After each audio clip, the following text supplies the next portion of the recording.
नमस्कार मित्रों। आज हम अपने इस फ्रेग्रेंस ऑफ विजडम चैनल पर उपनिषद के चर्चा के लिए पुनः एकत्रित हो रहे हैं और ईशोपनिषद जो शुक्ल यजुर्वेद के कण्व शाखा की संहिता का एक भाग है, उस पर हम आज चर्चा आरंभ करेंगे। यह शुक्ल यजुर्वेद के कण्व शाखा के जो यजुर्वेद का जो कण्व शाखा में जो संहिता पढ़ा गया है, उसका यह 40वां अध्याय है और यह अत्यंत महत्वपूर्ण है। सभी उपनिषदों में इसको सबसे पहला माना जाता है और सबसे आरंभ का होने से इसकी विशेष महत्ता है। किसी भी उपनिषद को आरंभ करने से पहले उसका एक शांति पाठ भी उसमें व्यवस्थित होता है। उस शांति पाठ को पढ़ करके फिर हम आगे बढ़ेंगे।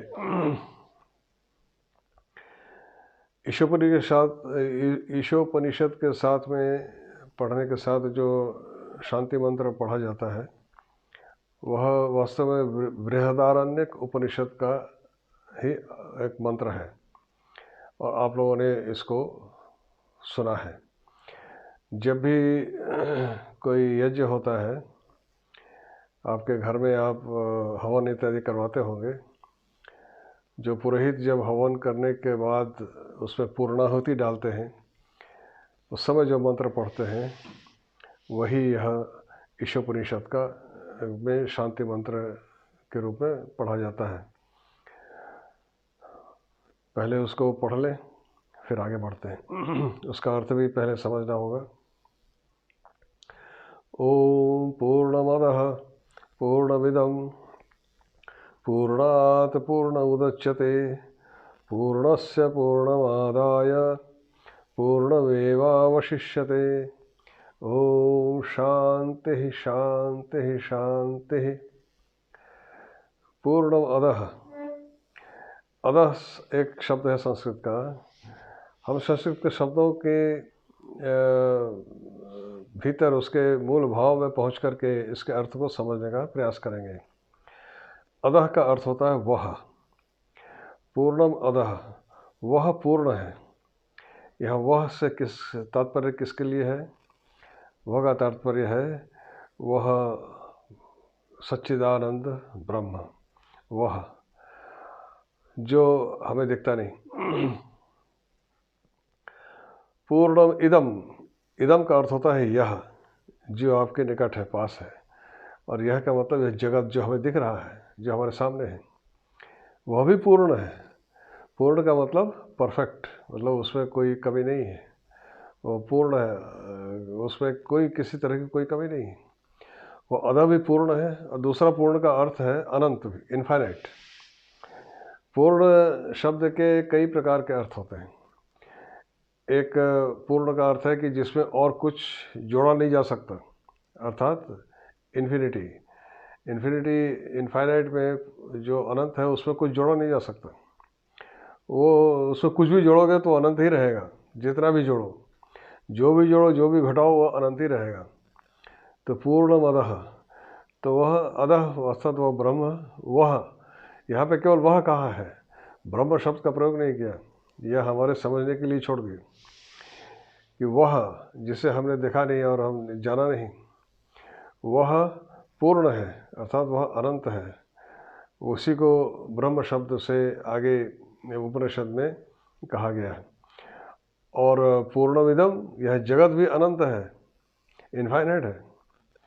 पूर्णमिदम, यह जगत अनंत है जो हम देख रहे हैं। आप विश्व ब्रह्मांड आप देखते हैं, जब आकाश में इतने तारे नक्षत्र हमको रात में देखते हैं, क्या उसकी कोई सीमा हम निर्धारित कर सकते हैं?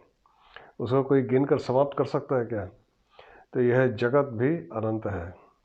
पूर्णमदः पूर्णमिदं पूर्णात् पूर्णम उदच्यते। इस पूर्ण से ही पूर्ण उदच्यते। उत का मतलब होता है ऊपर की ओर, मतलब निकलना। तो ये पूर्ण से ही पूर्ण निकलता है, उदच्यते। पूर्णात् पूर्णम उदच्यते, मतलब उससे प्रोसीड करता है, मतलब उसमें से बाहर आता है। इस पूर्ण से ही पूर्ण बाहर आता है। करिए, अद्भुत बात है। कोई भी जिसने साइंस पढ़ा है, मैथमेटिक्स पढ़ा है, वो उसको फिर हम आगे इस पर बताएंगे। और क्या कह रहे हैं, पूर्णस्य पूर्णमादाय, उस पूर्ण में से ही पूर्ण निकल रहा है। और फिर क्या कह रहे हैं, पूर्णस्य पूर्णमादाय पूर्णम आदाय। पूर्णस्य मतलब उस पूर्ण का जो पूर्ण है, अर्थात उस इन्फिनिटी से इन्फिनिटी को निकाल लिए। आदाय मतलब उससे निकाल लेना। यह दा धातु से बना है। दान करना मतलब देना, और आदान मतलब लेना। हम कहना आदान प्रदान, आदान मतलब है लेना और प्रदान मतलब देना। तो आदाय ले करके, पूर्ण से पूर्ण को जब ले लिया तब क्या करें, पूर्णमेव अवशिष्यते, पूर्ण एव अवशिष्यते, पूर्ण ही बचा रहता है। पूर्ण में से पूर्ण को निकाल लिया, फिर पूर्ण ही बचा रहता है। फिर तो इसको देखें आप, जिन्होंने मैथमेटिक्स पढ़ी है वो जानते हैं कि infinity plus infinity is equal to infinity, और infinity minus infinity is equal to infinity. वही सूत्र यहाँ पर इस मंत्र में दे दिया गया है। पूर्णस्य पूर्णमादाय पूर्णमेवावशिष्यते, पूर्ण से ही पूर्ण निकलता है, और पूर्ण को निकाल लेने पर पूर्ण ही बचा रहता है, उसमें से कुछ घटता नहीं है। और क्या कहते हैं, तो ये सबसे पहले एक तरह से उस ब्रह्म और जगत की एक तरह से बता दिया कि पूर्ण से पूर्ण को निकाल लिया तो पूर्ण ही बचा रहता है। तो अर्थात क्या हुआ कि यह ब्रह्म जगत सब एक ही है, उसी एक ही अनंत का ही एक अंश है। अनंत कभी दो नहीं हो सकते। अनंत अगर दो हो गए तो कोई सीमा निर्धारित हो जाएगी ना। दो जब हम कहते हैं दो, तो उसमें दो वस्तुओं की अलग अलग अपनी आकृति होगी, प्रकृति होगी, जो भी होगी। पर जो अनंत है, जिसका न आदि है अनंत है, वो दो कैसे हो सकते हैं। इसीलिए अनंत से अनंत को निकाल लिया है तो अनंत ही बचा रहता है। तो इसका फलितार्थ क्या हुआ कि यह ब्रह्म जगत जो भी हमें दिख रहा है, या जो सामने दिख रहा है वह, और जो नहीं दिख रहा है, जो हमें सामने दिख रहा है वो यह, और जो नहीं दिख रहा है वह, वो सब एक ही है। इसीलिए आगे हम देखेंगे कि इस उपनिषद में अंत में क्या निर्णय वो हमें बताते हैं, क्या तत्व हमें अंत में बताते हैं। फिर ओम शांति शांति शांति। शांति तीन बार कहा जाता है। जब भी कहीं कोई भी मंत्र, शांति मंत्र पढ़ते हैं तो 3 बार शांति का उच्चारण किया जाता है। वो 3 प्रकार के मनुष्य में जो कष्ट होते हैं उसको, उसकी शांति अर्थात उसको दूर होना। एक आध्यात्मिक, आधिदैविक और आधिभौतिक, इस प्रकार के कष्ट होते हैं। तो ये कुछ होते हैं जैसे आधिदैविक, वो कष्ट होते हैं जो जिस पर हमारा कोई वश नहीं है।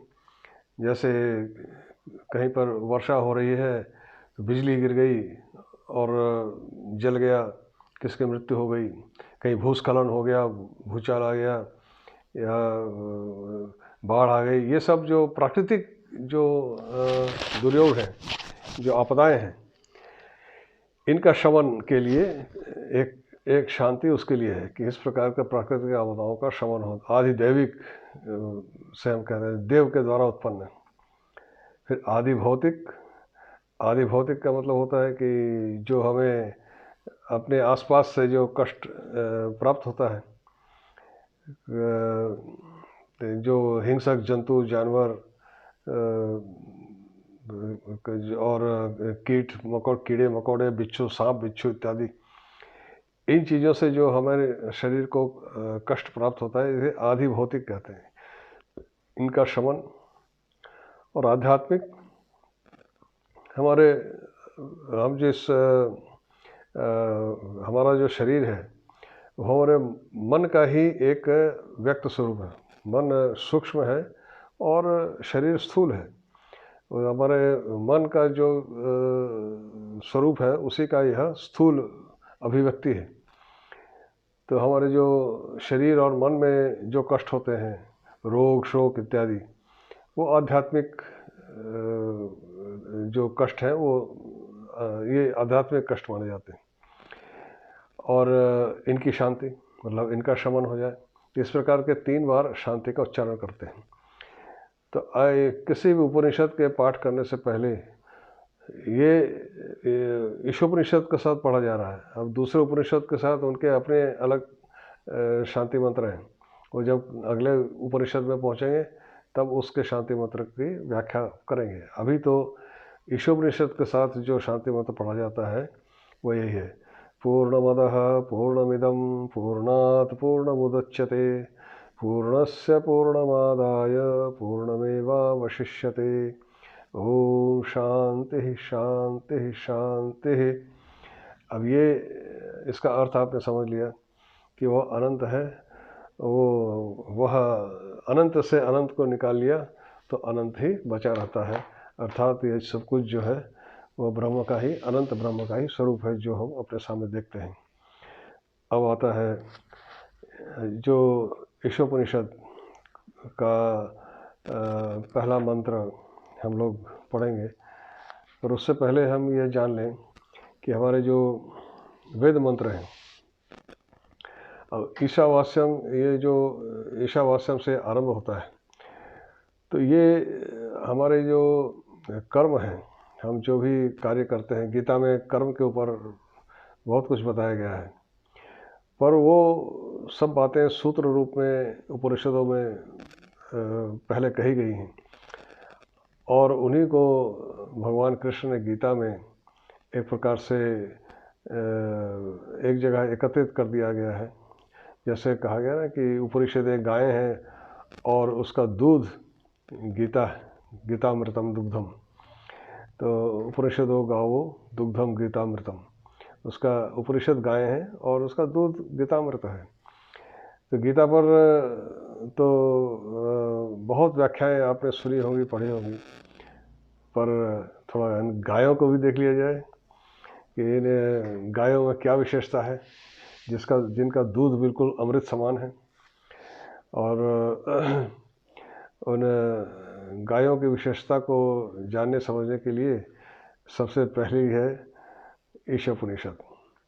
तो इसका जो पहला मंत्र है, ओम ईशावास्यमिदं सर्वं यत्किंच जगत्यां जगत् तेन त्यक्तेन भुञ्जीथा मा गृधः कस्य धनम। ओम से आरंभ होता है, ईशा वास्यमिदं सर्वम। ये एक इस मंत्र का जो भाव है, इसको हम एक एक शब्द करके हम पढ़ेंगे और इसका आज संक्षेप में बता देता हूँ और इस पर विस्तार से व्याख्या आगे करें, क्योंकि प्रत्येक मंत्र में इतने गहरे भाव निहित हैं कि उसको थोड़े से समय में बताना संभव नहीं है। और इसमें हम 15 मिनट से अधिक समय नहीं लेंगे, ताकि हमारे सुनने वालों का धैर्य के भी हमें ध्यान रखना है। और तो आज इस मंत्र का केवल भाव मात्र बता करके समाप्त करेंगे और कल फिर आपसे मिलेंगे उसको विस्तार से चर्चा करने के लिए। तो ईशावास्यम इदम सर्वम, इदम, अभी आपने इस शांति मंत्र में इदम शब्द को सुना। पूर्णमदः पूर्णमिदम, इदम का अर्थात है यह जगत।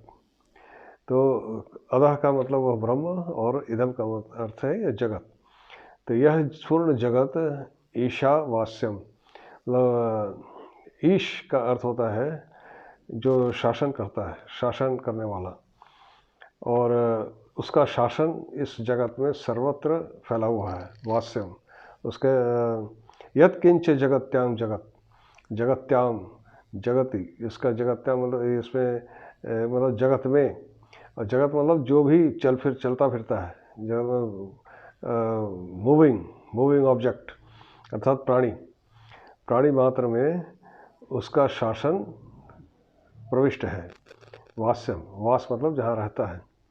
और तेन त्यक्तेन भुंजीथाः मा गृधः कस्य सिद्धरम, और उस त्याग के द्वारा, यहाँ भुंजीता का अर्थ अलग अलग व्याख्याकारों ने अलग अलग तरीके से किया है, पर यहाँ हम शंकराचार्य ने जो अर्थ किया है उसी को अनुसरण करेंगे, क्योंकि वैदिक मंत्रों के शब्दों के भाव को केवल व्याकरण की सहायता से नहीं समझा जा सकता। उसमें ऐसे महापुरुषों की मार्गदर्शन की आवश्यकता होती है जिन्होंने इन मंत्रों को समझा है, केवल समझा ही नहीं, अपने जीवन में उपलब्धि की है। और ऐसे हैं और भी जितने भी हमारे देश में संप्रदाय हैं, वो सभी के आधार उपनिषद के मंत्रों के आधार पर ही उन्होंने अपने अपने वाद रखे हैं। अद्वैत, द्वैत, विशिष्टाद्वैत, त्रैत, बहुत सारे वाद हैं, हम उसमें नहीं जाएंगे। हमने शंकराचार्य ने ही इन 11 उपनिषदों की जो भाष्य रचना की है, सबसे प्राचीन भाष्य वही उपलब्ध होते हैं, सबसे प्रामाणिक वही माने जाते हैं, इसलिए हम उन्हीं के भाष्य का अनुसरण करेंगे। तो वो कहते हैं, शंकराचार्य कहते हैं कि तेन, उस त्याग के द्वारा अपनी रक्षा करो। भुंजीथा मतलब उन्हें कहा कि रक्षा करो। महागृत कस्य धनम, यह धन किसका है। अब इस मंत्र की विशद व्याख्या अब कल करेंगे, और कि यह त्याग किस चीज़ का त्याग और कैसे त्याग, यह सब विषय पर कल फिर पुनः चर्चा करेंगे। आज यहीं तक। नमो नमः।